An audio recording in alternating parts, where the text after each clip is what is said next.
Thank you for tuning into this live. We're about to get to the interview with Nolan Poe, but before we do that, I just want to let you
What is up, everybody? Hope everybody is doing well. We got not a national champ. She was a national champ, but she is now a world champ. Hey! You all, today I get the pleasure of introducing or interviewing my mother, Miss Sonja Profit. So welcome Thank to Quality Entertainment. Thank you so much. Appreciate you, son. Yes, so we're actually streaming now to Facebook and YouTube. So for all those people out there who are, in the comments or coming in, shout out to Miss Mac. Mama Mac. All right. Let's go. Heard Bring you're it, in SP. town, so I gotta see you. Yes, she is in town. They're out to eat while we are doing the show. You may notice that things look a little bit different. I spend a good amount of time. Yeah, I think it turns out good. It looks very good on camera. It looks so official. Yes. Flag in the back, palm. Yes. I like it. We got to support the US of A. Well, that was not supposed to happen. Okay, cool. That works. Oh, Jack's in the house as well. Jack. Yes. Jack Myers. Shout out to Jack. Coming live from YouTube there, saying hey y'all too. What's up, Jack? Good to see you. Appreciate you being here, Jack. Yes, good. All right, so let's dive on into what the topic is at hand. And what is the topic? You are a world champion. Ooh. So first, what? I'm sorry, say it again. You're a world champion. Oh yeah. Yes, you are like it does sound very good. It sounds very good. I do. I like the way it sounds. But yeah, just go ahead and show the people your medal because not a lot of people get to show.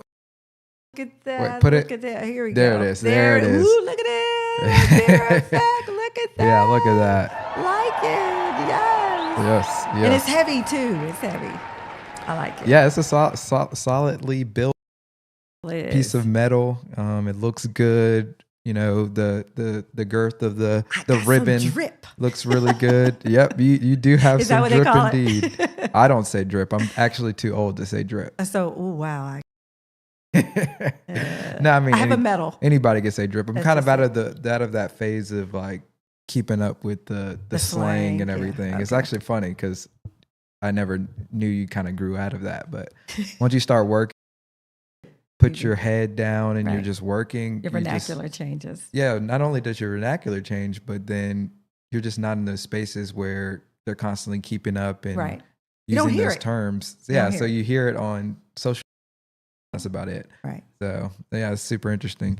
But yes, so just talk about what it means to you to be a world champion. It's been, a long journey. Right. Even though you're only 3 years in, but really it started probably 4, maybe even 5 years ago. So tell the people a little bit about that. All right. It doesn't feel like it's been that long actually, because I've had so much fun. It's been a joy to. And then, I don't know, getting back into competition has been a lot of fun. I've met some great people, some awesome competitors. And so it doesn't feel like it's been just, this is my 3rd year of competing or whatever. It just feels good. It feels natural again. I don't know what I would be doing if I was not training and then competing. It would just... It'd just be work, career, whatever, which isn't bad. I'm grateful for it. Don't get me wrong. But the training aspect of my life, I certainly look forward to. And it feels good. It feels good to reap the benefits of after you put in that much training and that much work, that much recovery time, that much hurdling, that much of everything. So it's rewarding. It is. And especially when you went over the class that I was up against, some really good competitors, some competitors that have been in the game for a very long time. And I don't take the win for granted because it came down to the hundredths of a second. Yeah. And so it was a nail biter, but I'm grateful. I'm grateful to be healthy. I'm grateful for the win. This is kind of like the epitome of Masters track and field. And so it was a great arena and it was just good to be there. But part, of course, was having the fam there. Yes, it was a blast. Everybody got to go, or all the kids, as you call us, got to go. So me, my brother, my wife Kenya, who you see all the time, as well as Jacob's girlfriend Isla, who drove all the way from Panama City. Yeah, and I didn't know. So it was like a 5-hour drive. It was insane. No idea. Yeah. I had no idea until after the meet was over and we were about to leave. Out that I thought she was just coming in from school from Valdosta, but turned out she was coming in from vacation with her family, and so I was just overwhelmed and overjoyed that, number one, she would think so highly to be there, but blessing to have all 4 of my kids, as I call you guys, in the stands. That was the best part of it, doing this in front of you all. Yes, it sure was. It was awesome to have everybody. T-Mac says congrats. Thanks, T-Mac. On your success. So appreciate you. Yes. So yeah, let's go way back, right? Because we'll get to the championship run and everything like that. But let's go back to even college or even before college. Like, what got you into running, and what was it about running that you fell in love with it? What was it about the sport of track and field that my big brother, I only have one brother, Chris, and Chris is 1.5 years older than I am. And so when he started running track in high school, it was just natural for me to follow suit. He was a great runner as well in high school, and he got a scholarship at Temple University. And of course, he ran hurdles, and I naturally followed suit well, and so that's who got me started in track and field, and then it blossomed from there. I had some great teammates in high school, and we had a championship team, very competitive runners. I was fortunate enough with a great hurdler, Sonja Profit, way back in the days of Edgewood High School. I think it's called Winslow High School. I don't recognize Winslow High School. It's Edgewood. Hey, that's where Jared went. Gabrielle, all our cousins. Yeah, all of your cousins. Yeah. Your cousins, my nieces and nephew, they went, of course, after the name change, and so I still don't recognize it as Winslow. It's Edgewood. The wood was on fire when I was there. You know what I'm saying? We really were. I like that. So that's where track and field started for me. And of course, I ran during the summers for a club and had a phenomenal coach then as well. And I still try and keep in touch with Coach. He was just the best. Really spent a lot of time with me during the summers over the hurdles and whatnot, and made sure that I was recruited as well as I was. And from there, it just took off, and went to college, Michigan, for them for 4 years, and then got out, got married, had you, and then the training for the most part went on hold. I mean, I just stopped. Everything stopped because life got busy, career got busy. Right. Father and I would still work out and whatnot, but it just got away from me, and I was grateful for it, because once you all started playing baseball, it was something different, and it was great. There was no greater joy during that time than to watch you all succeed in respective areas. And so, but it was funny at this meet to hear how nervous you and Jake were watching me, and I'm listening to you all after the fact, like, oh God, I was so nervous, and I'm thinking. Yeah, I think I have a clip at some point. I didn't include it in the clips that we have, but I was, just holding the camera, and I was like, "Hey, I'm nervous," and I was like, "Jack, you nervous?" He was like, "Yeah." Are you nervous? She said, "No." I was like, "What do you mean you're not nervous?" But for us, it's like, I mean, I guess the tables turned in a sense. Definitely. As when you were cheering us on and you just want us to succeed so bad. Come on, I can't do it for you, but I got to watch, you know? And so, yeah, it was so interesting. And it's been like that at every track meet, where I'm like, okay, she's out there. Hope everything, hope she doesn't, jump, hope she stays focused, all those things. And yeah, I'm not worried about those different things, but like in the moment you're like, all right, everything's just got to go perfect. Yes. Like need her to win this race and pull it out, because your loved ones and the people that you support to be proud of what they have just accomplished. Right. You know, whether they meet their highest goal or not, you just want them to leave with a sense of like, okay, and I can move forward, right? Because at first, when we first got into it, you were kind of disappointed in your first couple races. Oh yeah. Yeah. So we have the first race. Oh no. We have the first race right here. This is her first ever race. Got out on a 45-year-old, I think. And then, of course, ran out of steam. Oh, goodness gracious. Yeah. And for those who don't know, that's funny. That is hilarious. Yeah. So I ran 8:88. Oh, goodness. Yeah. So the girl who won the race she was younger, right? Oh, much. Because she was a teenager. Yeah. I don't think a lot of people would understand. Think, oh, you just got blown out of the water there. And I did. But you did, but you were the only one in your age group in that race because this was an open meet, which means that you're not running with your particular age group. You're just running with anybody who's 9 and over. Right. And so even the girl who slightly beat you, Jameem, right? Or that's her name, right? Jameem Matthews. Yep. Yes. Yeah. We see her quite a bit at different track and field. She was at Worlds. Mm-hmm. Yeah, she was. Shout out to her. She is actually an age group below you, and you were still right there in lockstep with her. She is either 1 or 2. She might be 2. I think she's 2 age groups below me. I think. Oh yeah, because she's still in the 45. Because she was started, and then you moved up after last year. You're right. She's 45 to 49. Right. And of course, 55 to 53. It's all right. It's okay. Yes. But that just gives you some perspective.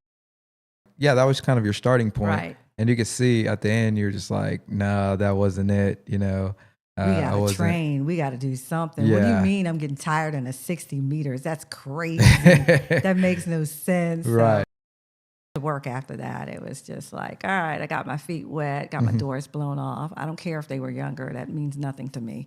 It's just time to go to work. We're going to do this. We want to win. We want to, really unleash what we can do.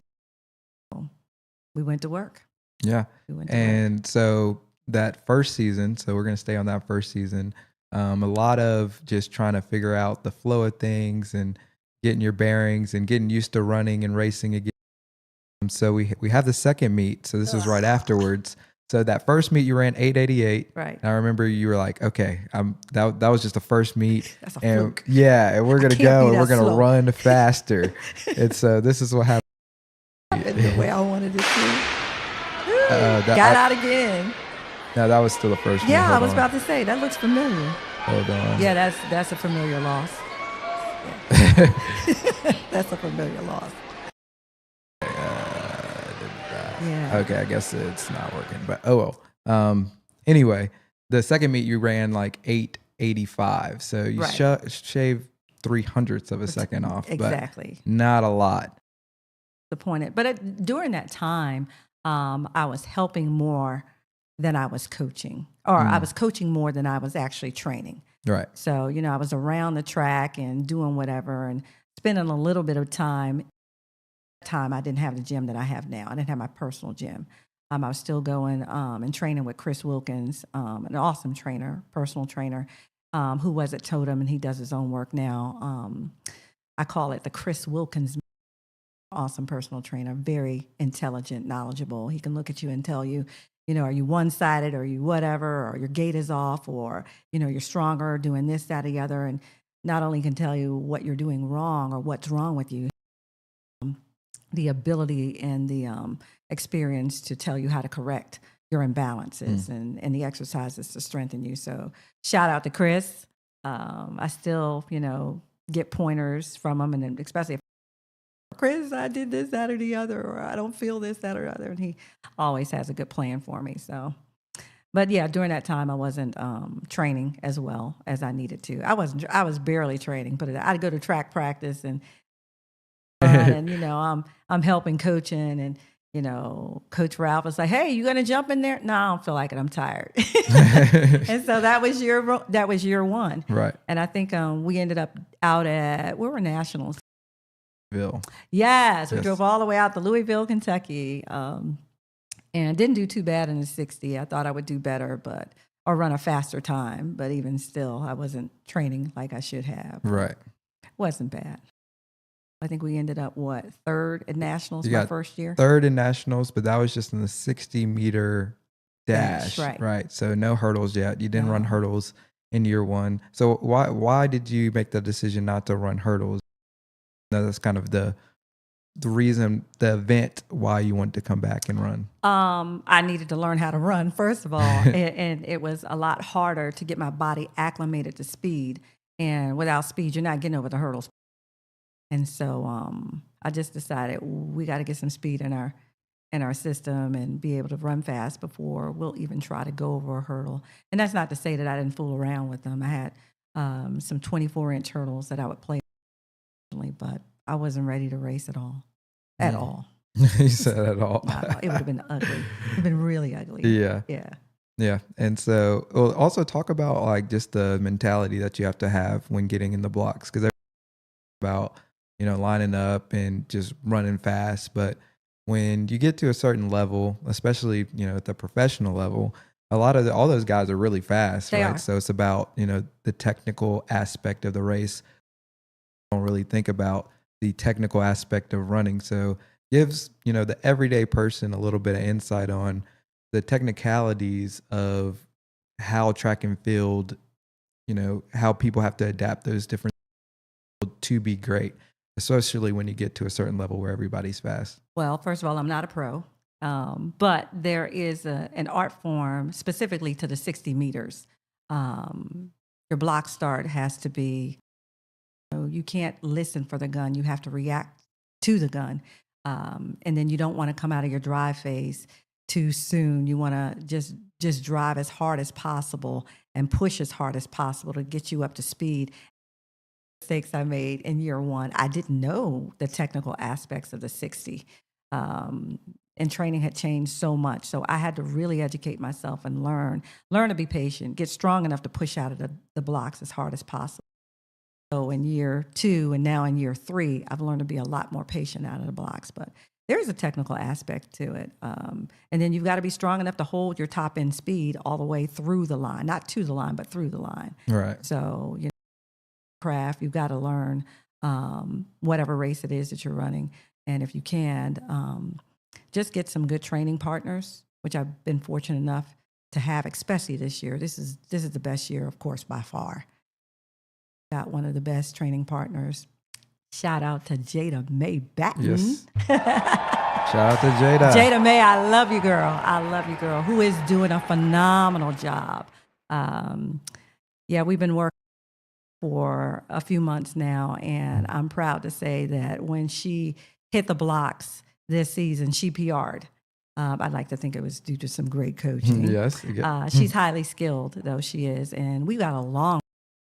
At every meet, she's been PRing, and so she's gone from I think 16.08 as her personal best to now she's down to 1498 or 1496. Jada, if you're out there, put your time in the comments, because I think I'm right. I think it's 1498. So yes. She's been able to shave off, a whole second and then some change. But we still have a long way to go. Her form isn't where it needs to be. She knows that. And that's because it tells me just how fast, her potential is once we lock her form down. Perfect. Yeah. Yes. So she's moving. But, running against a junior in high school, training with a junior in high school, and we videotape it. We can see what we're doing wrong and what we're doing right. But it's been a phenomenal training season this year. Really good. All right. Perfect. Your sister is in the comments. She says, "Hey, great athletes keep soaring. Yeah. She's the gold standard, a true master." I love my it. sissy. Shout out to Sissy and James. She's getting married in July. Yep. Yes, she is. Yes, she is. In fact, she was in Florida when we were in Florida, but she had to go see her new grandbaby. Yes. Shout out to Malachi and Hadessa. Yes. And baby Havilah. Yes. And they just purchased their first home. In what is it, Pensacola somewhere? I think they're there? in Pensacola yeah, still. Awesome. Yeah. A lot of support from around. Cindy has been a strong supporter, and I appreciate you, girlfriend. The prayers, the encouragement that you can do it. I know you're the best. She's great. Sissy's great. Yes, yes. So let's move into year 2. So year 2, what was it like going into that off season? So you just finished, you got third in national, which is, great. Right. Right out of the gate to even medal at, on the national stage. Because there's a lot of masters runners that are just out there just to be out there, or, just to kind of prove to themselves that run and get back in shape.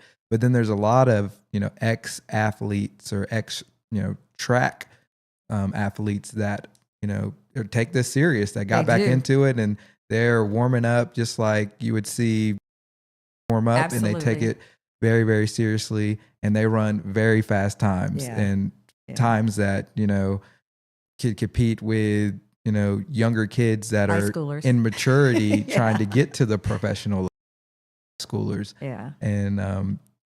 and people of that such. So talk about just the mentality going into that off season, and what was your plan to make your second season better than your first? All right, going into the off season after, and I didn't run outdoor, and I still haven't run outdoor. We're prepping for outdoor in another week. I'm going to take another week off, and then we'll get into just training for the outdoor season. Year 2, that's when I knew I wanted to run hurdles. And so Coach Ralph is not a hurdles coach. He's a great sprint and middle distance coach, but he's not a hurdle coach. So I got with a group that I thought would be good for me. And the instruction was okay at the time, but I needed more detailed instruction, definitely. And plus I needed to study the hurdles for myself and learn about movement again. Although high school, I still needed to come back and relearn how to train, what drills, what exercises, what to get stronger. And so it was quite a feat.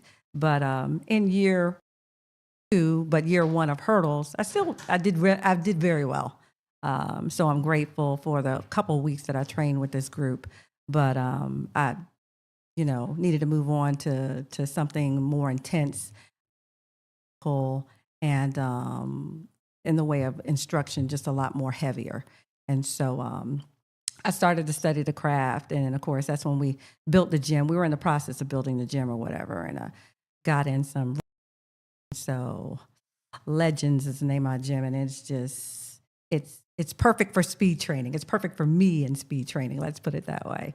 And then of course, I've amassed a number of hurdles on the property too. So training got more serious, a little bit more serious. No, a lot more serious in year 2. But in year 3 is when it all came together for sure. But in year 2, since we're talking about year 2, I ended up champion in the 60-meter hurdles. And then we didn't have Worlds, or I didn't go to Worlds indoor in year 2. Yeah, it was in Sweden, I believe. Yeah. Or, well, it was outdoor, was Worlds. Right. They didn't have indoor Worlds because it's every other year. That's correct. Indoor and outdoor for Worlds. But even still, indoor, I think I ended up number 1 in the world, ranked number 1 in the world. Yes, so you had the world lead time throughout the whole season, as well as being the national champion.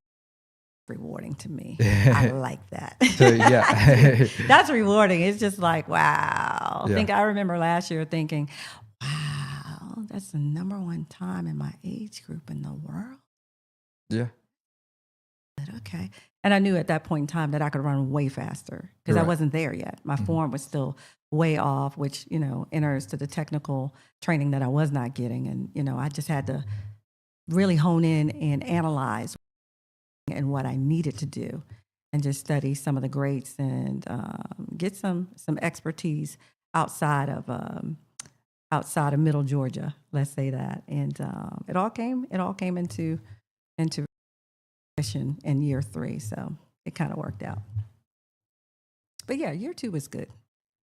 60 meters, second in the 60, and then first in. So year 2 was productive. Awesome. It was productive. So so let's take a look at this. Let's see what you got now. Oh my goodness, I remember that. This is 2023. Yeah, this is Worlds. this was or Nationals 2023. So this is Louisville. This is our first season. Kentucky. Yeah. This was just the 60. Wow, that's me. Chris, yeah. That's the first season. Wow, I look happy there. Ooh, that's We're going to work through this track meet in Birmingham, get ready for the Nationals, and hope to put in a good performance.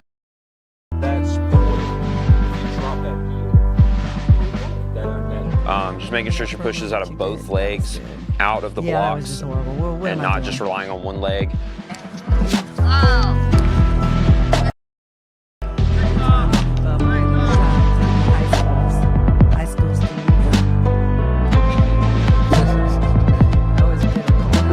Yeah, it was. Let's go do it. This is the prelims or the semifinals. Emma will be back there. Emma.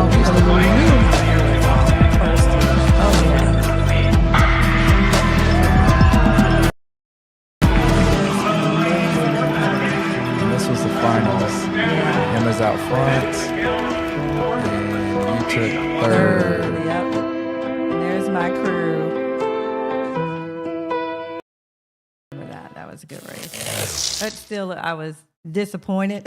Yeah. And I went, 880 in that one. So I went from 888 to 880.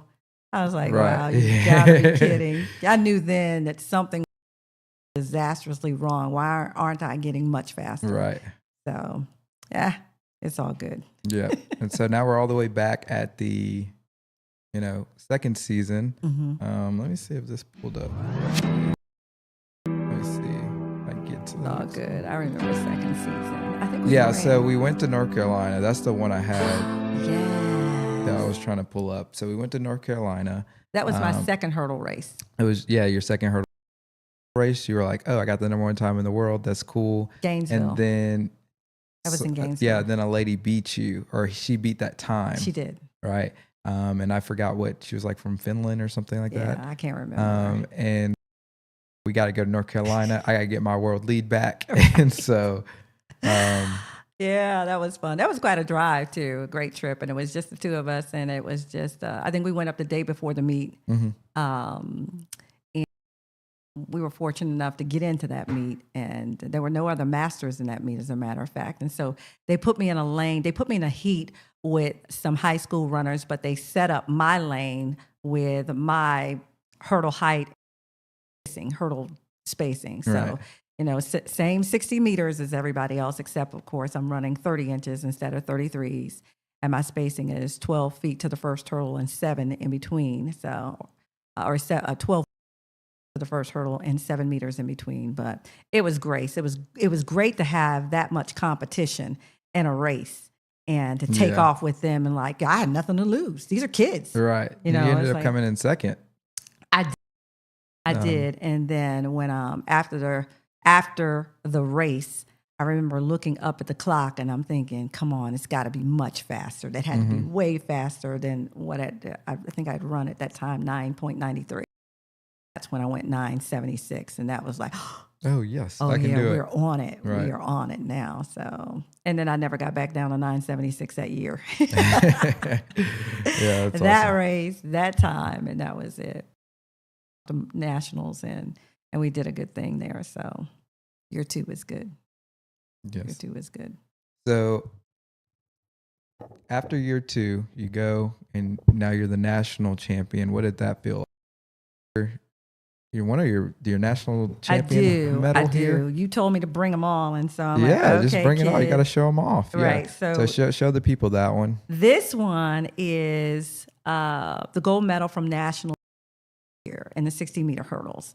And so we were really proud of this one because this was our first national title, and this was out in Chicago, which was really special because Joanna Children, my mentor and one of my best friends from college, lives out in Illinois, and she was able to be there, and it was great. It was just great catching up with her, and she is or was back in Michigan State days a hurdler, and I encouraged her to get back in and start running masters with me. So she's supposed to be working on it. So Joe, I'm looking forward to you coming out here. and let's go to work on these hurdles and maybe too. So we'll see. But yeah, that Nationals was great last year. It was really good. And once again, it was just you and I, because that was out in Chicago. Yeah. So no other fans, no other family, no other anything except you and Joe. Wasn't there for the race. She didn't find out about it. Yeah, she wasn't able to come till later. Yeah. But yeah, I think, a lot of the track meets has just been you and me. That's it. Sometimes Jacob has been able to go because last year, obviously, he was in his for baseball, making a World Series run. They ended up being third in the country last year, or finishing third in the country rather. So he was doing his thing. And then even this year, he into flight school. Right. And so he hasn't been able, he's been in, a different state. And so he's come when he's been able, or when he's, able, or he's around, but he hasn't been able to come to like every meet. But I don't think I've missed a meet yet, have I? The only one that you may have missed was Gainesville, the first time I ran hurdles down in Gainesville. I don't know that you were there. I was there. You were there? Yeah, I have that race. Okay. Then I don't think you missed one. The only one I would have missed was the first one that you went. It was before season one, technically. It was the year before, and then you tweaked your hamstring. Yeah, so a lot of people don't know this story, but you were like... You're going to tell it too. You were like, yeah, so we were here for the story. Oh, man. But this was basically almost a year before your first race that we watched, right? So, So you were like, okay, I'm going to go and I'm going to run. And I think you're just going to run the 60. Yep. And you're warming up in North Carolina. And Cindy and Uncle Terry had come down from Maryland. Yeah. And I'm just in my head. But the sad part, and this is my hard-headedness, is that Chris, my trainer, told me not to go. He says, no, I don't think you're ready for this. But, in my mind, I'm ready to run fast. And so I fly up to North Carolina. I've got all my gear and didn't stay hydrated throughout the trip, or the day before. I didn't even take consideration. My nutrition back then was just, I ate whatever I wanted to. And whatever. And plus, I didn't want to drink a lot on the plane because I didn't want to have to get up and go to the bathroom. That's the real reason I wasn't hydrated. I'm like, I don't like going to these, airplane bathrooms. I paid for it because when the next day at the meet, I'm warming up 2 hours early because I'm like, I'm really going to be ready. I'm dehydrated. I go to sprint to go into an acceleration and my leg just seized up on me. And I'm like, you got to be kidding. I have wasted all this money to fly up here, get a hotel, enter the meet, and this is what happens. Yeah. Lesson learned. And, it was just call to make the Chris to tell him, hey, look, guess what happened? And it was almost, he was nice about the I told you so, to his credit. Right. He was like, well, just come on home. We'll rehab it and we'll take it slow. But next time you me. And so I did. I learned to listen to him. And I learned to listen to my body too. So that was a lesson learned. Hard lesson, expensive lesson, but. Yeah, because what people don't know is like you have to pay to go, well, one, right. But then two, to, one, to go through all this training and, buying different things to help you get into shape, but then the cost of actually traveling to these different meets and, the legit. I got to get there a day early if it's, a certain distance away. I can't, because you don't want to just wake up early, drive there. Oh, no. And then get out, all slumpy and grumpy. This one was expensive because I flew up, rented a car, had a hotel, the whole nine. So, Yeah, you went out with you went in with a bang, right? I did. But, I'm glad it happened when it happened because it taught me a lot. It really did. To be patient with my training, even though my training at that time was more in the gym and rebuilding my body from my feet up, more so than being on the track. So I had to learn to be a lot and train a little bit harder before I get tricked by my mind into thinking that I can run fast. Because my mind was playing tricks on me for real. It was because. At all, not ready, but it's all good. It works out. Awesome. Yeah. Awesome. Well, before we get into kind of year 3 and what it took to, bring home the world champion really all the adversity, because it wasn't like an easy road this season. It was faced with many uphill battles, as we say. We're going to take a quick little break, but also if you have any comments or questions, we will be up and answering them. So go ahead and leave them, whether you're on Facebook or whether on YouTube, and we'll be right back. What's up, guys? Did you know that we have a merch store? Yes, Quality Entertainment has some merch. So if you're a quality person and you want to rep what we got going on here, because remember, we're on a mission to spread some practical religion, then check out our merch store. If you're on YouTube, all you got to do is go to our page, or if you're watching, well, you are, just look down below the video and you'll see the link, and you'll see the selection of merchandise that we have. We're gonna be dropping new merch lines, new collection items. You're gonna stay tuned for that. If that sounds good to you, then check that out. Do you need your life documented? Contact Joshua Profit at joshua.profit@wartowncreative.com.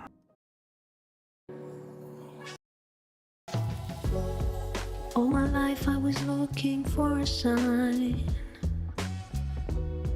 Wasn't sure where to find a peace of mind.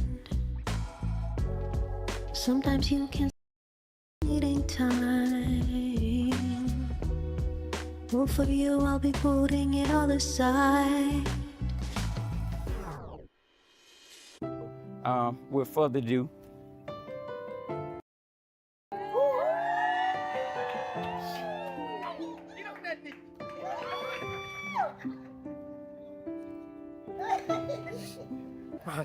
okay.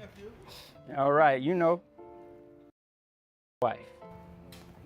Of course I will. Yeah, of course. And kiss. When I look at you, it seems so damn easy. Was alone, now I'm feeling so alive. Don't need to control nothing since you came into my life. We're about to get to the interview with Poe, but before we do that, I just want to let you know that directly after this video, we're going to be having another stream with me, my wife Kenya, Miracle, and Amani, and we're reacting to a Pop the Balloon episode. It's going to be a lot of fun. It's an after party of sorts. So if you're on Facebook, you want to go to our YouTube channel, because we are going to be doing another stream there. And if you're on YouTube, it's going to redirect you that YouTube live, so that when we start, probably about 5 minutes after this video ends, then you'll be all set. You'll be already in the live stream, and we want to know your thoughts, because episodes can get crazy. Now let's get to the profitable conversation with Nolan Poe. All right. We are back. We are this isn't the Nolan Poe episode. We do not tonight, but I just didn't update that. I didn't think we were going to take a break, but I had a couple things to clean up. But we are back in the house. Make sure you like the algorithm. Like it, subscribe. We're with a world champ, the champ. So yes, hope you're leaving your questions and your comments in the comments. Don't be shy. Yes, don't be shy. We're going to get into, what it took to year 3. Yeah, year 3. What it everything it took that culminated in the world title. First, I want to show you setting the world lead for the first time. Okay. After, so you said it the first time, challenged it, right? But then this was the first time you were like, oh no, like I gotta run. Yeah, I gotta run now, because you ran early. So a lot of those athletes hadn't run yet. They hadn't. And so when they beat your time, it was like, okay, anymore. So was it really mine? But then it was like, no, I have to go and establish it if I really, And this was year 2. Right. Okay. So yes, let's take a look at that. What you got? Running against the kids. Younger kids, yes. Oh, yeah, I had to go get her.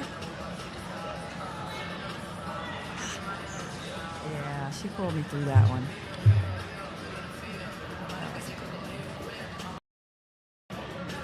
Yeah. I don't think I've seen this clip this year. Wow. Good job, Josh. Thanks. It's so much of a blessing to have your own personal. This happens to be your son. Y'all have no idea how great that is. Yeah, you've been with me every step of the way, and a lot of and you'll just come over and get training footage when I'm like at it or whatever. And so that's the first time I think I've seen that particular clip. I've seen parts of it, but I haven't seen that clip because I don't remember seeing a jumbotron with my name on it. Oh yeah, in a clip. Yeah. Well, yeah, I had to go clip it out of like a raw clip, so I didn't have like a mastered version.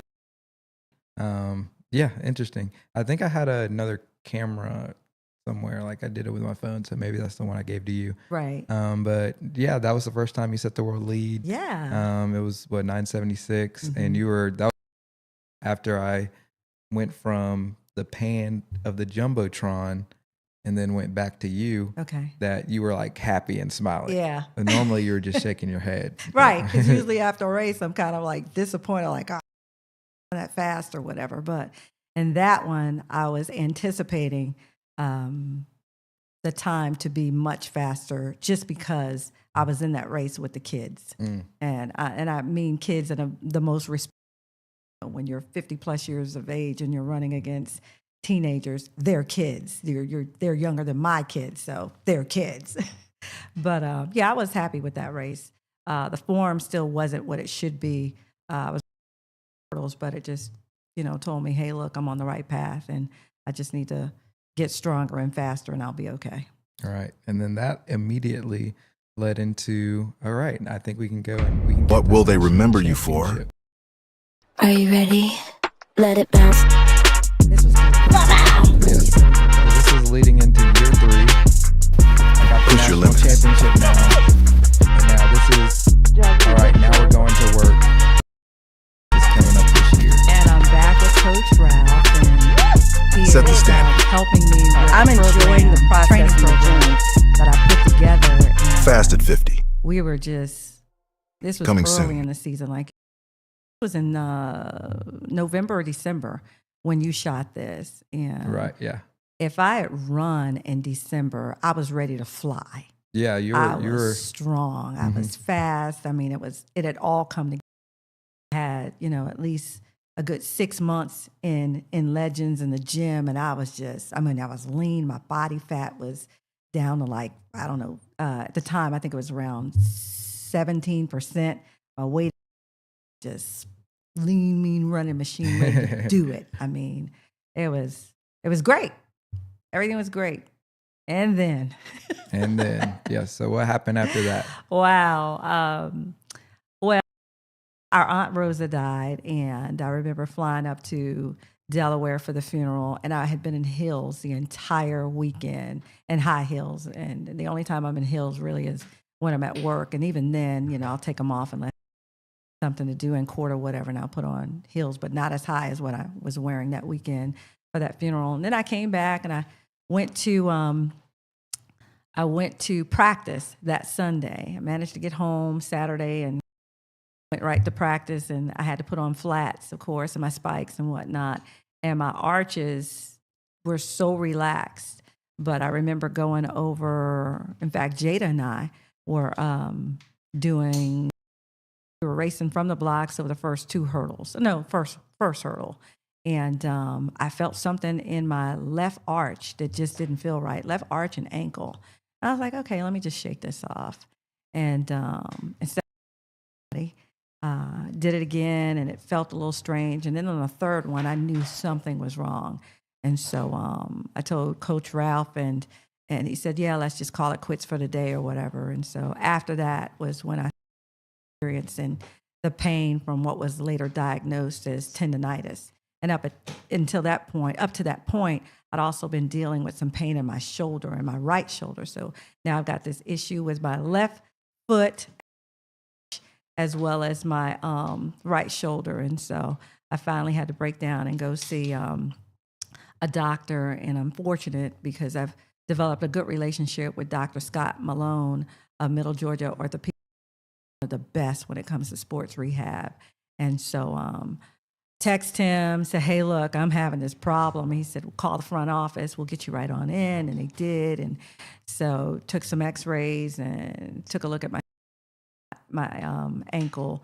And we ended up with cortisone shots in both, which basically got me through the rest of the season. I was fortunate enough to, it really helped me to be able to get through the pain and to numb the pain and to work out again. But, that setback took me at least, 3 weeks out of training. So all of the gains that I made up until that point where I was really ready to fly melted away. The only thing I could do was stay in the gym, and that was helpful, but there's nothing like being able to race and, have that CNS firing and your legs ready to turn over. So that was a big setback. That was we overcame, as we always do. And, we got back at it. So in January, mid-January was when I started slowly getting back into it again. Late January, in fact.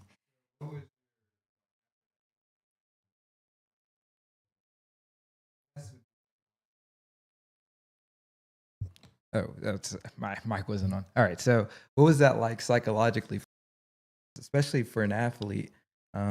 Your mentality going into races and your confidence level really affects your performance. Absolutely. So what was that like mentally? How did you deal with that? When the injury first happened, all I could think of is this pain is too great for me to grit it out. I can't put weight. I can't put force into the ground on this side of my body. My shoulder, I could just deal with the pain. But in that foot, it just wasn't going to happen. It just was not going to happen. So I felt, I was really disappointed. I was frustrated. And then even after I got the first cortisone shot, it was like, okay, I asked, Dr. Malone, how long before this takes effect? Because I really got to get back to the track. He says, you need to wait at least 2 days and then, see how you feel before you start out. And then I went back to my gym. I got in my gym and on my Z-Bex, which is a curve running machine, and took it slow. And then once I realized that pain is dumbed down, I was like, all right, let's get back after it. Right. And so it worked out. But then, a few weeks went by, almost a month went by, and I started feeling pain again. So before Worlds, I had another round of shots, and now I'm doing much better. So, yeah, but mentally, I was shook for a minute. I didn't know, if that ankle arch would, be able to handle as much force as I wanted to put into it. So, right. It worked out. And now we're just dealing and we're managing, and we're going to try a different type of therapy if the pain comes back. And I'm sure it will. But Dr. Malone is superb. Shout out to Dr. Scott Malone. Yes, shout out to him. He's tracked my progress. He understands what I'm trying to do. And yeah, he's great. He's phenomenal at what he does. And he checks in on me too. So I appreciate it. Yes. Certainly do. All right. Miss Charlotte Bauer. Shout out to her. Is that Bauer's mommy? Yes. I love your kid. Your kid is phenomenal. By Bauer, yes. She said, you are awesome. I'm enjoying watching your journey. Your hard work is paying off. Thank you for the. And I have to tell everybody too, folks talk about the hard work it takes and so forth, and it does. But at the same time, I've kind of become obsessed a little bit about training, and it doesn't seem as it's a joy. I feel fortunate. I'm not even fortunate. I'm blessed to be able to train the way I do, and I'm so extremely grateful that I'm able to train, that I'm able to, together, out on the court and just hurdle. And, sometimes it's like, oh my God, it's been 2 hours. You need to go inside. It's time to eat, or you really got to sleep at some point tonight. But it's certainly a privilege to be able to have all my little toys in one location and to be able to train the way I do. So yeah, it's hard work, but it's part of my sanity. It keeps me sane to be able to do it. So yeah, I think that's just to have just overall of like, oh, I get the honor and the privilege to, just wake up every day, just to have life, to experience it. Right. But also, it's also very enlightening when you do find something you can kind of obsess over, that you don't mind going through the process of the journey. Right. Like the fulfillment is in the pursuit of what you're doing rather than, oh, I just want to get to the end of this. Right. Oh, no. Right. When you have that, it's almost like when you're in school, you're like, I just want to graduate. I just want to get to the next grade. Right. And that's just not that's not a way to grow. Right. Because now you're just, just doing the bare minimum so that you can check off the next. Check off the next box. But when you have something that, illuminates you to the point where you're like, oh yeah, like some of this is, grunge work. Right. But, I'm enjoying the process of, going through and making and, just creating the journey, right? Creating these experience. And I'm grateful that I'm able to do this. Absolutely. That is when you find that line of like, oh, I have a and oh no, I'm really found something that's purposeful for me. Right. And I'm able to, really drive forward towards that. So yeah. Yeah. And then when we designed my new uniform, uniform or whatever, that brought it all together. We have a Legends emblem, and Josh, of course, was instrumental in putting that together and selecting the right one for me. And even down to the Bible verse that's on the back. What is it? 2 Corinthians 9:24. And it talks about, running a race and running your own race. And you run, of course, for the ultimate prize, of course, which is, Christ Jesus. We run to spread the message of salvation in any way that we can. And I'm just enjoying the journey, the full journey. Having been away from the sport for so long and doing what going through high school, trying to get to the next level, then in college, becoming tired of it, had some success in college, a Big Ten champion and whatnot, but then growing tired of it afterwards, and then going to law school and then watching my kids, become great in their sports. And by the way, I don't know, there's a certain element that says that, speed is genetic. I seriously believe that's true. Are fast as lightning. Jacob has the stolen base record at Reinhardt. And if you've ever seen Josh's stride around the baseball diamond, you have been blessed and fortunate to see greatness, because he would have been an incredible quarterback and can probably run an extremely great 800. But we'll see. We'll see what happens. Maybe I can coax someone out once he gets to the master's age group, which is 35. So, I'm going to let you grow in your got a little ways to go. Yes, you do. You got a long way to go to 35. I like pickleball too much. I know you do, and you're great at it. But still, I'm okay at it. I'm good. No, I'm not great yet. You're really, well, and once again, you're being very modest. But yeah, my kids are exceptionally athletic. But I wasn't that mom that wasn't afraid to let you fall. In fact, chasing you around the house and the whole nine. Yeah, I remember that. Well, that's a lot of fun. Yeah. Heard that, and me and my brother would look at each other and just run the opposite ways. That's right. I couldn't catch you both. Yeah. But and all of that was part of the journey. All of that's part of the journey. So, I don't take it for granted. And aches and pains that I feel when I wake up some mornings, I'm happy about them, because it's like, wow, this isn't because I'm old. It's because my muscles hurt. I got muscles, and so it's really privilege to have aches and pains associated with, growing in sports rather than disease, illness, or, age. So I'm just overjoyed, and I'm so grateful for the journey. And I'll tell you something too. Worlds was wonderful, but it was almost kind of like, it's over now. What do we do? And then instantly, in that moment, in that same, we just get ready for outdoor season. That's all. So there's always something new to get ready for. And so I'm in the process of this everlasting journey. And I even told Coach Ralph, he said, you're serious about this. How long are you going to run? I said, till I die. Serious. Till the Lord Jesus closes my eyes. And I can't run no more. But, if I stay healthy, I just firmly believe that I'll be out there like Flo. I love Flo. Flo is...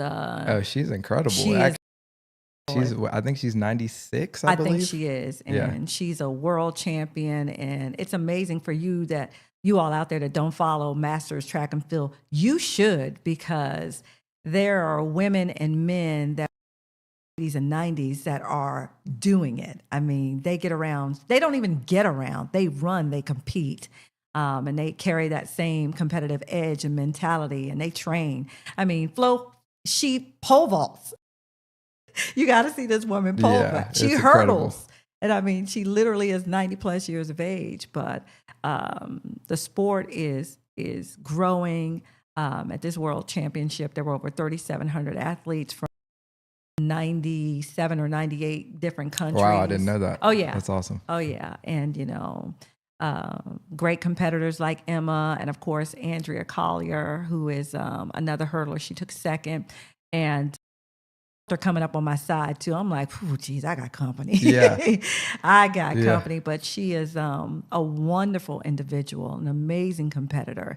And she's so gracious. She really is. We said before the race, 1 and 2. I was like, how about we go 1 and 1 and we do something spectacular? Mm-hmm. And she was trying to make it happen, and I was trying to get y'all there. were right there. The end of that race is, you'll crazy. see in just a moment how it was, especially coming off the last hurdle, because you had led the whole race, right, and then they had caught up, right, and the 1, 2, and 3, the lady the Australian that took third, she took third. First, coming off that last hurdle. Coming off the last hurdle, I knew she was right there. Yeah. I could see her. And all I could think of was I like to follow Fast University, and I take a lot of their cues from some of their. And I could hear one of their coaches saying, tuck your butt, and you just got to pump your arms, and blah, blah, blah, blah. So I'm like, I got to get this form together, and we just got to race to the finish line. And in that moment, about either one of them beating me, I just said, I gotta go. I'm not giving up, right, and we're gonna fight all the way to the finish line. But I was grateful for the win. But that last 20 meters of the race taught me something, and taught me how much my flat speed has progressed. And so now I'm disappointed, kind of, sort of, not disappointed, because we made the right decision. Right. We scratched the 60 meters going into Worlds, because we didn't want to chance a hamstring or anything before the hurdles, because the 60 meters was the weekend prior to the hurdles. And so it's like, can I go and compete and do well? Probably. I believed I could make the finals. Yeah. And in retrospect, I know I could have made the finals, because my round. Right. Yeah. But I know that the woman that got third or second, she did really well. As I think I don't know if she ran. No, there was another woman in the race that 60, but her hurdle form was, not as tight. So, but if she gets it together, she's really going to fly. But Andrea, she made the finals of the 60 as well. And so to be able to come off that last hurdle and all of us to be right there, to get them, however slight, but to get them, that just told me, your speed is, there, it's at least progressing in the way that you wanted to. Exactly. So right. I kind of wonder, what my top end would have been in the 60 meters. Yeah. To be continued, people. I'm still working. So yes, let's talk about legends. So before we get to the race itself and the day, because we're gonna go through the whole of the race, because it just interesting little things that happen throughout the day. Some things that we're gonna show you as well. But talk about legends, because you mentioned it a few times, that it's the gym on your property, right? And so that you can, speed train in there. I know you've had a number of athletes over as well. Right. So just talk about, what it is and your, vision and mission for it. Legends came together after you moved out of this, that space. It used to be Pro Club. It was my pool house, or our pool house at the time. And you had a great setup in there. And then when you moved out, I was like, time to a gym. And so I incorporated the space, and it's Legends Speed Training Center. And I designed it specifically to train for strength, power, and speed, and got some great Chris Wilkins, and then got the right equipment in there. Over time, it didn't take me long. It didn't take me long to build it, actually. I had to refurbish. I painted it or had it. No, I had it painted and the proper flooring and whatnot. And then we got a rack in there, you know, a couple 100 pounds of weights and some equipment that is designed for, you know, testing it out. Speed, basically. I've got the Curve Z-Backs. I have my newest toy in there, my Ski Urge for upper body. Shout out to Dennis Mitchell of Star Athletics, training the great Shikari and Melissa and so forth. I haven't talked to Dennis in years, but he shared some tidbits in sprint. And I took a lot from that when it came to arm drive and core and so forth. So hence the urge, or ski urge, and that was my last addition to the gym. And there's another piece of equipment in there that I won't divulge because that's my secret weapon. Yeah, I paid quite a bit for it, but being on that, you know, sometimes twice a week, me out too. A lot of strength and speed in that gym. So yeah, I do some training in there. Folks that want to get faster. In the future, I envision that I'll probably do something with Earl Harrison at Brick by Brick. We've talked quite a bit, and so we'll see. He trains some amazing athletes and some pro athletes as well, and some others that aspire to be pro athletes. So I follow Earl, and if you're all about speed and how Georgia, yeah, you need to contact Earl. And if you really are serious about getting faster as a track athlete, hey, hit me up. I'll see what we can do. We'll do an analysis and evaluation, and we'll see where your strengths and your weaknesses are. Find out what your goals are, and then we'll work towards them. So Legends is the spot. It's no joke, especially if you're a hurdler. What you need is a proper technical analysis, and then we need to work on what these are, and we will go to work. I don't care what time it is. We will go to work and spend however much time we need to. So that is Legends in a nutshell. That is my happy place on the property. All right. So talk about getting down nationals. Worlds. Right. Talk about getting down to Worlds. So it was in Gainesville, Florida, which is the same place you went for nationals. Right. Same track. And that's where you kind of tweaked the hamstring. So you're going back to the ground where you were wounded, if you will. And what was it like going back? Because you went down by yourself. Right.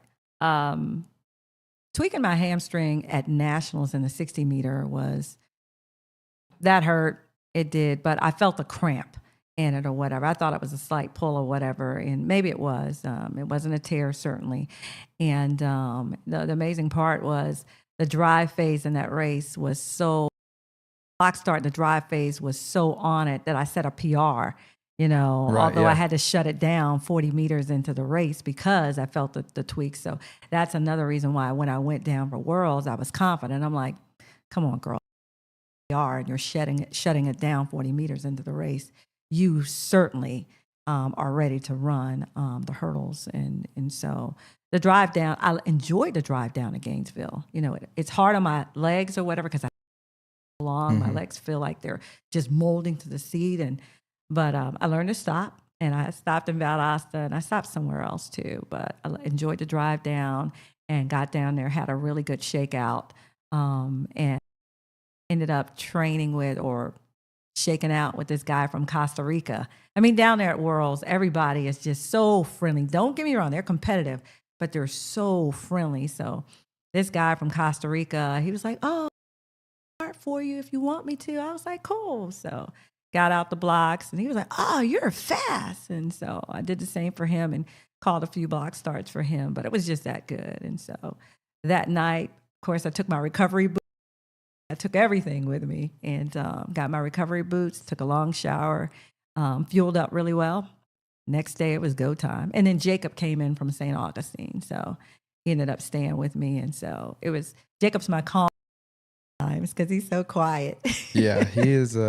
He's like the compliment to me. I won't say the opposite, 'cause I don't think we're alike in a lot of different ways. Oh, definitely. But he's the compliment to me where I am very more assertive in public situations. He's just kind of like, whatever. Like, Jake is a quiet storm, though. Yeah, but he'll say, like, when he opens his mouth, it's gonna be funny. It's gonna be funny and sometimes profound. But I had you guys when I needed you, and it was so, and especially for this meet. He was with me the night before. Whereas had you been with me, we'd have been up half the night talking. Whereas Jake, and you would have had a camera in my face.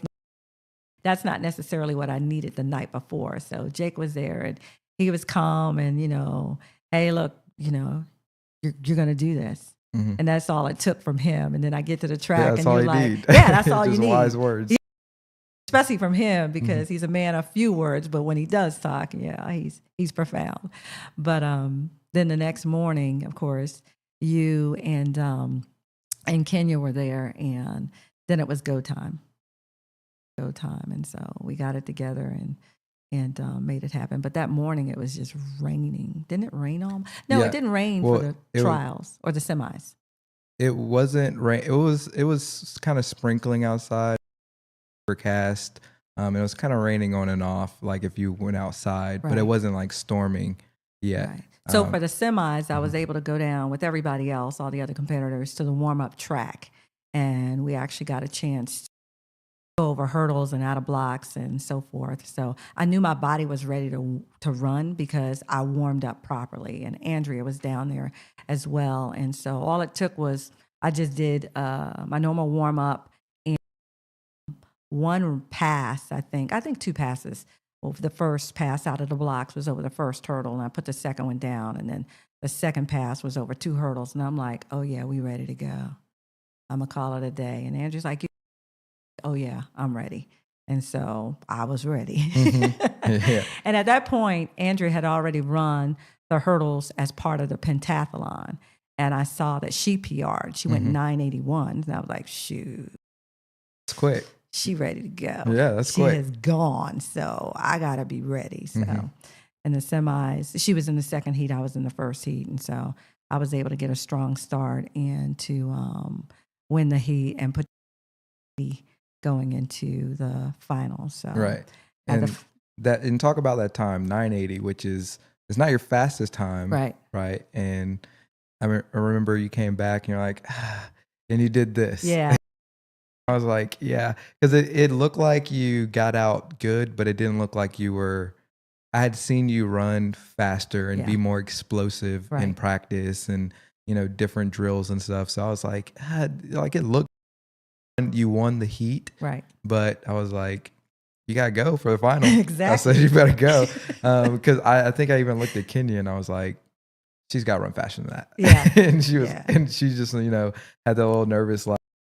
I was like, because it's true. Like she better run faster if she wants the title. And if I'm going to get an honest opinion from anyone, straight from the hip, no sugar, no whatever, just a bitter pill, I'm going to get it from you. Me, they looked all right, but you're going to have to move, Mom. Y'all all got to line up and y'all got to just go. You got to get them. And so, but that was my first hurdle race. The semis was my first hurdle race of the season. So it was good from the perspective of that's the first race of the season and you went 980.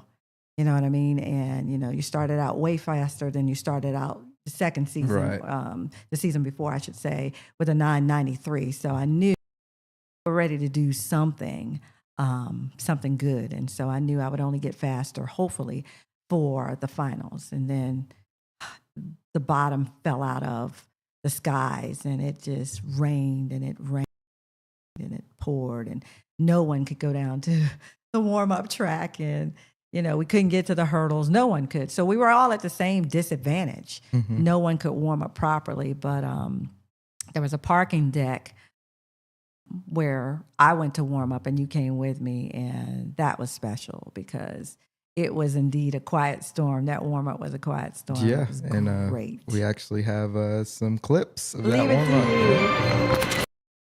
In the parking deck. With the ponytail. On the second row. Right. And the second level. The second level. And you're not able to go over hurdles, so this is all you had, right? We had you mic'd up.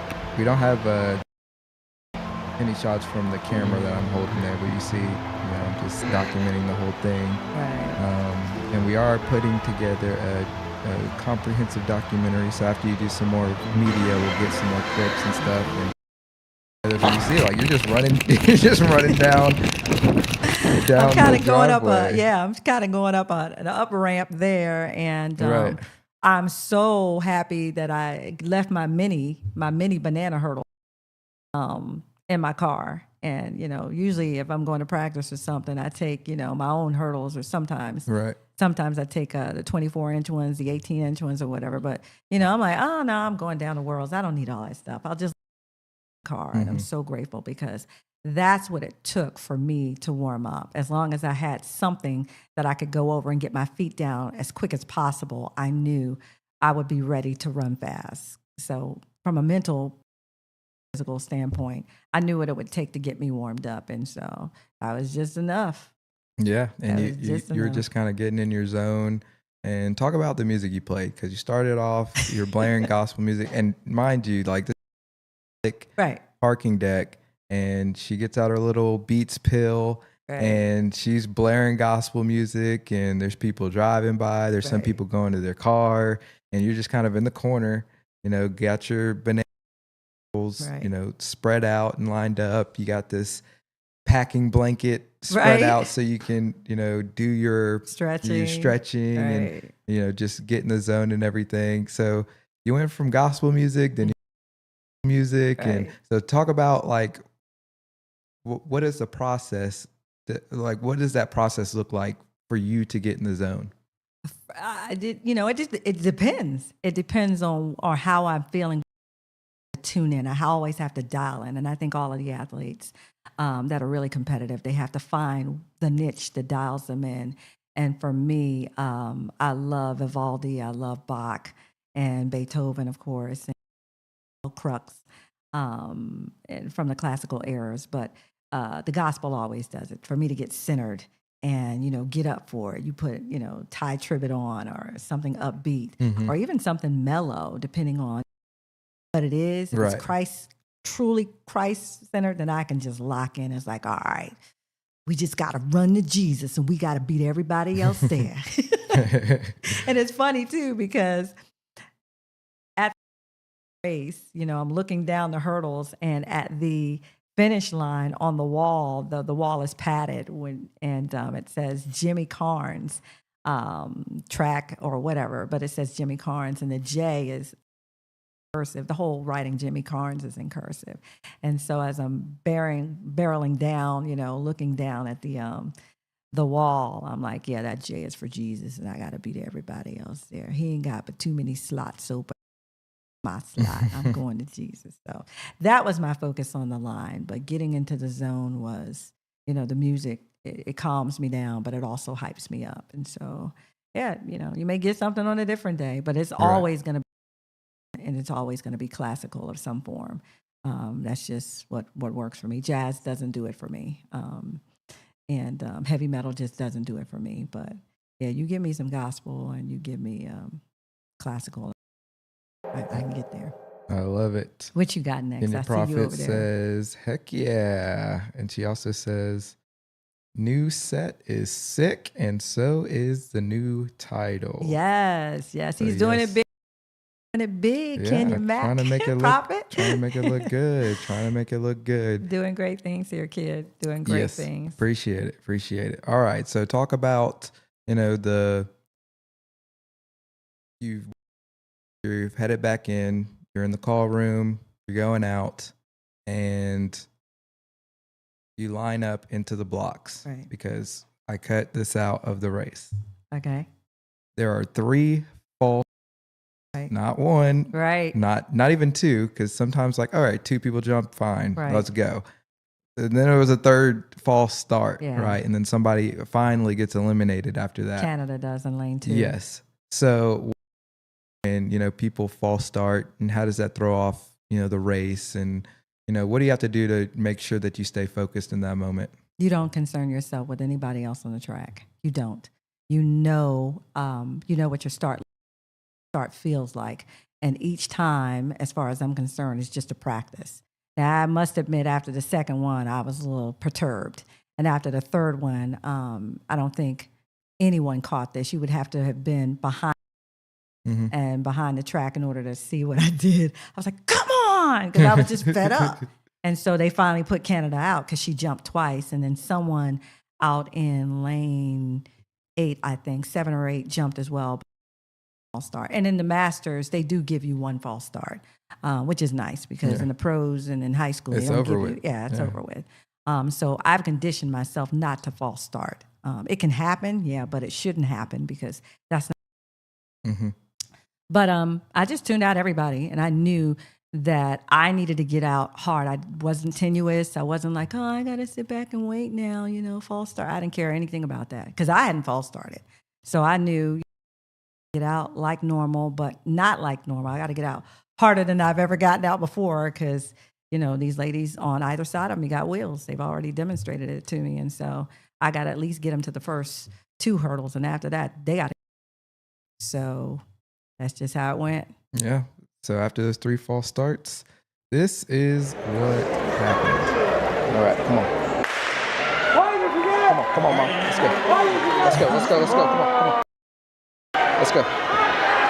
on. Let's go. Come on, let's go. Yep. Yes, let's go. Yeah, so that was Kenya on the little Osmos. Great job. Shout out to my wife. Great Kenya. job. I like the filming. That is so good. Very good. Yes, and I had the mic that was connected to that camera, and I was just like, let's go. I heard you. Normally, I'm very quiet. You are. When I even if I'm not filming, I'm just quiet because I just like look and absorb. Yeah. And then, at the end I can go, yeah, let's go, or, whatever. But that whole race, especially after 3 false starts, I was just like, geez, like. That was Jacob's. That's what he said because he was from a different location filming as well. Yeah. And he got all 3 of the false starts. Yeah. And I heard him doing a playback. He said, come on. Yeah. And it's like, what in the world? Once again, statement, he's getting fed up. So I could feel the anxiety from both of you once I finally, got a chance to hear and see the recording. So it was like, wow, they truly lived this thing out with me. I was like, this is really cool. They're with me. Yeah, and it was cool because again, like you got out and you were ahead. Like your start was great, right? And you're beating everybody over the hurdles because I think that's what you're very good at is getting over the hurdles very efficiently. And I was like, all right, she's got it. But then I knew that the Australian and Andrea were coming up, right? Because they were just it's like the plane. Yeah. When as it takes off, it just increases speed. Off of that last hurdle, I was like, oh dang, she's behind now. Exactly. I was like, Australia had me. I was like, go. Right, she had me. And so normally in moments where I'm like, more reserved and just analytical, I was like, we got to will this thing out. We got to will you to victory somehow. And you did, and you certainly did. That's one of the disadvantages of being underraced. Still, although it may look good or whatever, there is so much that still needs to be worked on. I was riding high over a few of those hurdles, and when I saw it from the side and especially from the frontal footage that was captured, I could tell. I was like, my God, which is good. But my form itself, coming off the hurdles, I wasn't snapping down like I should have. And then, just being quicker and building momentum in between, I didn't press enough to do that. So, yeah, I wish this had been in my 3rd race instead of my 1st, because then we're talking about. Right, you're in condition. Yeah, everybody else has run, like 4 or 5 track meets. And I'm like. And that's how the pros train. They train. They are in peak condition, ready to perform for whatever the biggest meet is, whether that's the Olympics or, the World Championships, whatever that big meet is for the year. And a lot of people don't realize that you train so that you can be in the top tier condition at a certain moment, right? Rather than trying to always be in that moment. Because you can't just harness your fastest time any and every time that you go out there and line. Like you said, like track and field is an art. Like people think it's just about ability and going out and being able to run fast, but it is a true art form of what you do, not only on the track, but what you do outside, getting your body and your mind prepared so that, you're able to perform at those critical moments. So yeah, talk about like the recovery process and, keeping your body healthy, dealt with some injuries and some adversities, which we've talked about, but just like the day-to-day, keeping your body in condition so that you can continue to, take down these goals that you have, achieve, personal heights. Well, my diet did change a little bit. I eat a lot more fruit than I used to. And I love fruit. I love pineapple and cantaloupe and bananas and all of my berries. And I before I eat anything in the morning, I have my fruit. I have my lime water with honey and Celtic salt to wake up to. And then after that, it's my smoothie with some of my herbs in it. I love, I don't love, but I take bladderwrack powder. Thank you. And shout out to Cousin Pastor for encouraging me to finally get into the right types of the Irish moss and the bladderwrack are big aids to keeping me healthy as well. They taste grotesque, so you have to add them to, a good smoothie, a berry smoothie or whatever. But that, and then I don't do a lot of fried foods going into races, and I've tried to cut down on my fried foods overall too. Mm-hmm. So my diet is a lot healthier, but you know me, I still have that vice. Yeah, you gotta go back to it. I have my vice, and that's peanut M&Ms. So, and Reese's peanut butter cups. I'm sorry, Hannah, I did rate your bowl today at the office, and thank you so much. I didn't rate it. I only take one, but yeah, you need to fill that up again because you're getting low. But yeah, I love my M&Ms, my peanut M&Ms, and but if I have a vice, that's it. But it's not all the time. Only because I run out. That's why it's not all the time. Shout out to Coach Ralph in the building saying, run to Jesus. Yes. He said, run to Jesus also. The coach extraordinary of Impala, Middle Georgia Impala track team, you guys. We're in a rebuild. He's in a rebuilding year, but he's got some phenomenal runners that he's training right now and doing great things, really good things. He brings a wealth of experience and knowledge. And like I said, he takes some of my, a lot of my training. I write a lot of my programs, and then I'll, get feedback from him, but he pushes me. He's always out there with me and, going to the base, going over the hurdles. He's developing that technical eye for hurdling. So yeah, next year is going to be something. This outdoor season is going to be amazing. We're ready. We're going to work. And so with, running next to her and Coach Ralph, helping out with the speed and whatnot, we're doing some amazing things. Yep. So. And Miss Jan Moore is in the building. My Jan. Says, yes, love y'all. Jan. Love you too. Thank you. We love you as well. And congrats to Andy getting married very soon. Yes, we love it. We love it. We are going to party so hard. Let's go. Let's go, John. Yes. I'll bring the flask. All right. So that's awesome. That's good for those. I think the best way to wrap this up is to talk about how your faith ties into all of this on your journey to be the best, but how does that relate to running to Jesus? Well, it does, because in the end, that's what 2 Corinthians, the 9th chapter, 24th verse speaks of. It is, that race, the finish line. If you believe in Christ, I can't even say if you're a Christian, because if you're a Bible-believing Christ believer, you know that the ultimate prize is heaven, and the only way to get there's no Jesus Christ. So, it's appropriate that I run. It feels good, yes, but the message that we carry, and I say we as in our team, because our family, we're believers, is the message of Jesus Christ. It keeps me grounded. It keeps me humbled. It reminds me constantly of why I do this. And so I'm constantly in the book. Without the book, I would fail miserably in all aspects of my life. I truly would. It is a reason why I run completely. So it's the center of my being. It truly is. And I have to continue to grow in that.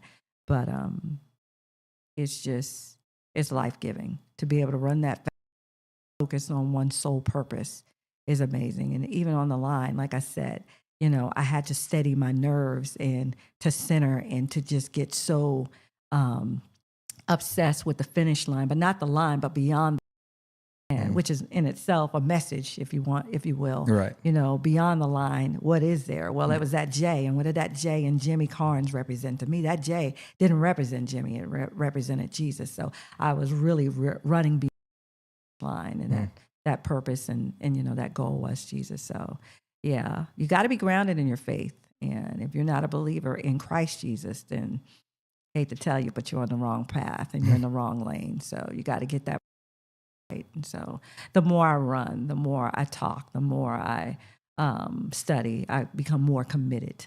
And it's just a beautiful journey. I look forward to it. I do. Yeah. And in all things, I have to learn, of course, to recover. The biggest problem I had this year was not resting. Right. Just wanting it too bad. I did. I pushed my body, and I strongly believe that was, the reason why the tendonitis set in my ankle and in my shoulder. I just pushed the limits of what a 56-year-old body should be pushed. But,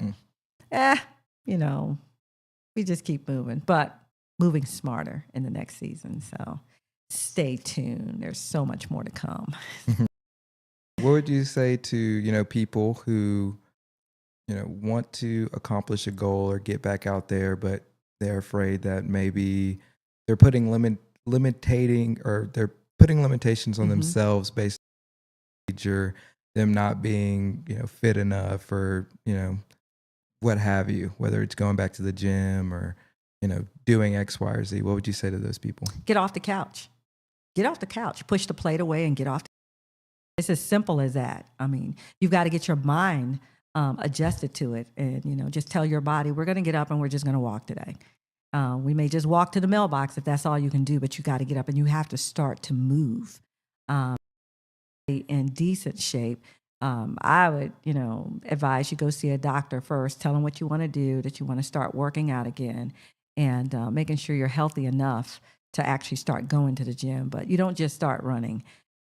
You get over, say, 40 or 45, you really need to get in the gym and start to rebuild, the muscles, the tendons, the ligaments, the fascia before you can put enough force in your body to actually be able to endure or a 60-meter sprint. So the first step is just to move. You really do have to get up, and you've got to convince yourself that your health is more important than, that TV show or that second plate of or whatever. You just got to begin to move. I intend to be around for a long time.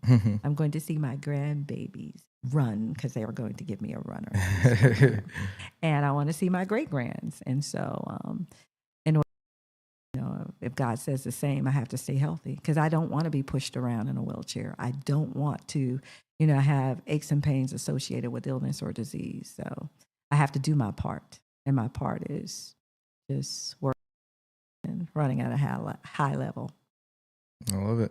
But thank you, son. I appreciate the interview. This has been so much fun. And shout out to everybody out there that supports and that encourages. I appreciate all so much. Everybody that wished me well and congratulated me. I thank you so much for my training partners, for Coach Ralph, for my online coaches as well that chime in and give me good advice. Feed program that I'm adopting and creating as my own. Thank you so much, Fred Duncan. You're a godsend. Your materials are great. And so I look forward in incorporating them as well into Legends Training Center. So a lot of shout outs, but a lot of love to go out because I've certainly gotten a lot of love from all of you. So thanks again. And big thanks to you because you, like you said, you don't miss. You're always there. And I'm going to be there if I sure. And appreciate Kenya for allowing you to go as well. Yes. That's big. Last comment of the evening. Well, actually, we got a couple that just came in. So Let's go, first people. one from Janet. Janet, I just saw you yesterday. You at the are ballpark. so awesome. I love you, Janet. Oh my goodness. We go back all the way back to what? Little League. Little Jacob, League when Jacob with was the in the Duffels. league. Yeah. That's athletic family. Case in point, we were at the ball fields last night with you, Nathan, and Samuel all playing ball, and Nathan's wife. Yes. She plays as well. So yeah, see, another family doing great things for the kingdom of God, because they're strong believers, but also athletically keeping active and continuing to move. So I love the Duffields. God bless you all. Next comment we have is from. It's taking a long time to get there. It's all right. No, But yeah, but it's from your mother, Miss. Oh, I call her Nana, but Eloise Bennett. Keep Mama. running, Sonja. You are on the right track. Thank Love you, the Mom. interview. Love you too, Mom. Yep. Kenya said amen. And then Aunt Cindy said, she said, great job, prophets. Can't wait for part 2. Yes. So there will definitely be some more of these because, like I said, we have some episodes, or I'm not sure how I'm going to do the whole documentary thing. Well, you've got a lot of footage. Yeah, I got so much that, I'm going to break it up. But be patient, people. It's coming. He actually has a full-time job. Plus, he travels all over the country with Trent, interviewing World War II vets, fighter pilots, and Vietnam vets. And so stays exceptionally busy, in addition to all the athletics with pickleball and softball. So I know it's coming. Yes. I know. I got it all organized in a project file. I just got to go come up with how I want to tell the story, if I want to tell it all at once, or if I want to break it up, or how I want to break it up. It's a lot to break it up. Yeah, just finding that balance. So, but yeah, we want to thank you guys for tuning in. Is that all the comments? We got everybody? Yeah, we got a few more. They keep rolling in now. I guess everybody's getting back home from their Friday night dinner. Ooh, I'm hungry too. Jenna Duffield says, I'll be right back. And Kenya says, haha, of course, it's amazing. It must be documented for memories and for the future kiddos to see. That's right. I'll still be running when they come along, though. Yes. Ralph says, great job, Joshua Profit. I appreciate you, my man. Yeah. We are going to peace out on that note. We want to thank you guys for tuning in. Definitely. On Facebook. Yeah, we don't often stream to Facebook. We do stream quite often to the YouTube channel. It's called Quality Religion on YouTube. You can go there. We have a whole gang of quality entertainment hosts. Sure do. We have me, of course, my wife.